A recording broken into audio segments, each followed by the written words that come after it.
Good morning from Puerto Plata. We are in the Dominican Republic. Just a few days ago, we took a not too long of a flight. No, it was a short day. Yeah, from Buffalo, New York down, and we've been staying just a little bit outside Puerto Plata in a little resort town that we'll show you a little bit later. But today is all about exploring the beautiful Puerto Plata area. We're starting here today at the Fortaleza San Felipe, which is a 16th century fort. It's one of the oldest in the Caribbean, and it's super well preserved, so we're excited to go check it out.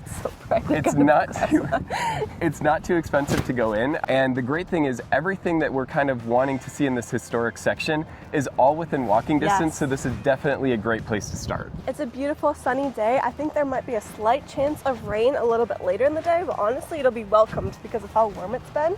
But up here we're actually getting a nice breeze, so it feels really, really lovely.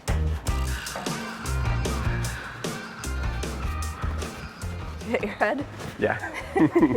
We went through the museum section downstairs. It was really amazing. There were some artifacts that were found in and around the fort from prehistoric cultures. There was some pirate history with some famous names like Sir Francis Drake. And then there was also some information on political and important figures from the Dominican Republic. We weren't allowed to film in the little museum itself, but you could actually go into some like little rooms. You had to dock pretty low to get into them. Now we walk up the stairs and we have 360 views of the ocean. And the town too. Like there's some really good views from up here. It doesn't seem to be overly crowded, especially here in the morning. Yeah, and we're on a Saturday too, so it's not that crowded for a Saturday. I would have figured it would be way busier. Yeah, it opens at like 9. I think we got here around 9:30, maybe 9:45, almost 10 o'clock actually. Yeah, later than we should have because we wanted to get here when it opened. But we're here right now. It is 10:21 and we have the entire second floor viewing area to ourselves, which is really awesome. We came off of the second story area up there and back out onto the main platform. The water is absolutely gorgeous today, a perfect turquoise color. There's some really cool viewing stations out on the corners that you can walk into and look. There's little paw prints. I wonder if they're original or when they were restoring it, if a little puppy walked on it. Oh, that's so cute. One of the things that we've noticed while we're here is also all of the coral that was used in the construction of the walls, which is really neat, but it makes sense. The stone and other hard materials around here, that's one of them. As we're leaving the fort, up on the top of the hill is some sort of cool old classic cars, which we've seen a few of around Puerto Plata. It's pretty neat. But from here, there's a really nice walkway that we're gonna take along the ocean down to the scenic Puerto Plata sign. Yeah, our Uber driver told us that we have to walk it. Yes. It's beautiful. We are heading back towards the main street and the Puerto Plata sign, and you can already see the crowds forming. Take a picture with it. Looks like there's a couple of buses that have let some tourists, maybe cruisers off. Definitely a good Instagram spot. Yeah, definitely a good place to get some photos. And I think this is about as close as we can get to the sign, because that line is really long. But from the sign, I believe we just keep heading this way to the rest of the historic center, right? Yeah. We overshot the street a little bit, went down a few extra blocks because it's actually just right across the street that we needed to go to. There is the sign. We walked that way until we got to that truck-ish, and we're like, wait, we went too far. But all we needed to go was from the sign to down this road. There's your fancy cars coming by. But it allows us to see the fancy cars. Just a straight shot down the street from the beach and the water is this umbrella line street. I think it's just called the Umbrella Street, but it's a big tourist destination. It's really pretty. There's lots of stuff going on. They have some stalls, merchants, all sorts of stuff. They must be on a tour or something because this is our third time seeing them, but that'd be a pretty cool way to seeing Puerto Plata. Times and places are all in who you share them with. So just around the corner from the Umbrella Street, you'll see the square, you'll see the cathedral, so it's an easy walk. I don't think the camera's doing it justice, just how massive this church is, but I think it's actually free to go in, so we're gonna head in. On the front of the church, there was a sign that said no shorts, no swimsuits, no hat. Could have taken the hat off, but we are wearing shorts, so we didn't want to be disrespectful, so we kind of got to look into the cathedral from the front. Yeah, you can see almost the entire church, and you can see the really beautiful stained glass and the vaulted ceilings, yes. Some of the iconography in there, so definitely worth a visit. Oh, they must have food. Uh-oh. Surrounding this square area is a lot of little businesses. So you have ice cream shops, but you also have a chocolate place and a cigar area, which is something else that Puerto Plata is very well known for. A popular souvenir, I guess, is people will come and go do the chocolate tours and get a lot of chocolate and do the cigars. I think we're going to pass on those two options for now because we found something that we think is a little bit more interesting, which is the Amber Museum. I believe that it's about a 3-minute walk away from this square area, but what's really cool is that they have amber like in Jurassic Park. So if you've ever seen Jurassic Park, it starts off in the Dominican Republic. While they're getting the amber with the little mosquito in it, they find the big chunk. I actually watched it on the plane ride over here. I saw it and I was like, oh, perfect. So I think that piques our interest a little bit more than chocolate and cigars. Although chocolate probably came as a close second, but we're big movie buffs and Jurassic Park is a classic. Hola. Hola. Oh, gracias. Gracias. Thank you. For 250 Dominican pesos, we got access to the museum. Yes, and a tour guide, which was Yes. a nice surprise. So we've already been learning a lot more about amber than we've ever Thought to know. thought to know before. But there is some really cool pieces. Like this one has leaves trapped in it. This one has a spider. You can see it right at the bottom. Yeah. Can't say I would have liked Jurassic Park as much if it was about giant spiders. Here's the lizard. Ooh, that one's cool. In 50 million years, doesn't look that much different. That's unbelievable. They're almost like little time capsules. Like there'd be no other way to be able to see that prehistoric plant. Yeah. Oh yeah, the mosquito. So that would have brought the dinosaurs back because it sucked their blood and they were able to do some science stuff. Yeah, science, combining stuff with frogs.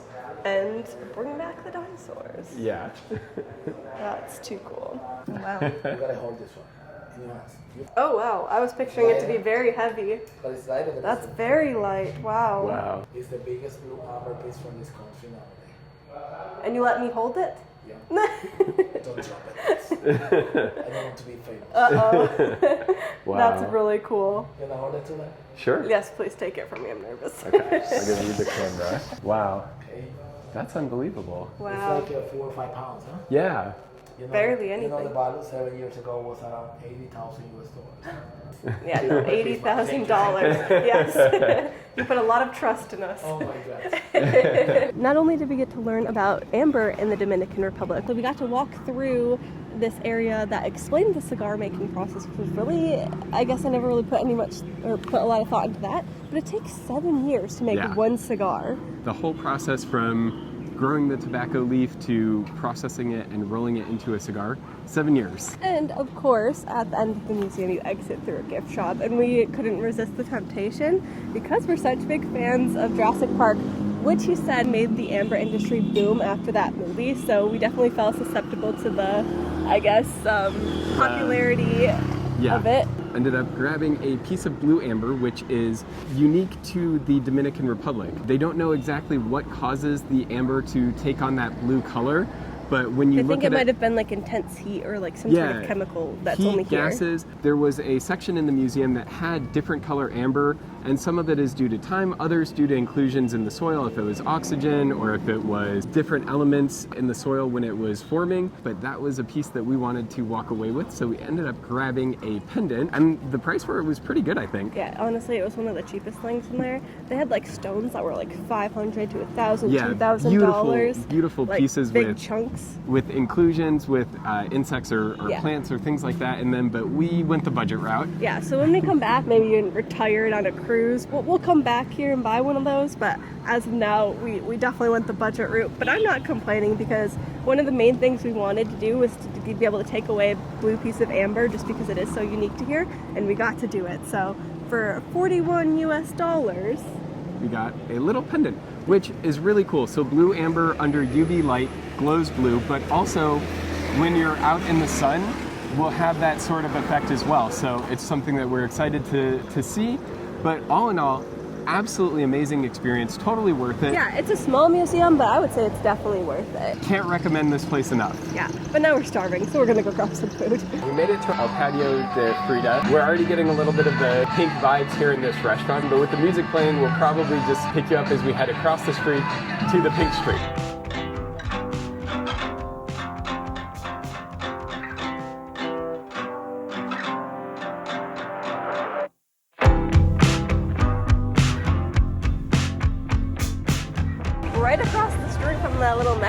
spot, which is why we chose it. There is this pink alley, pink street. It was developed to kind of honor or pay homage to the first person to bring tourism to this Puerto Plata area. And I believe that they owned the very first hotel here too.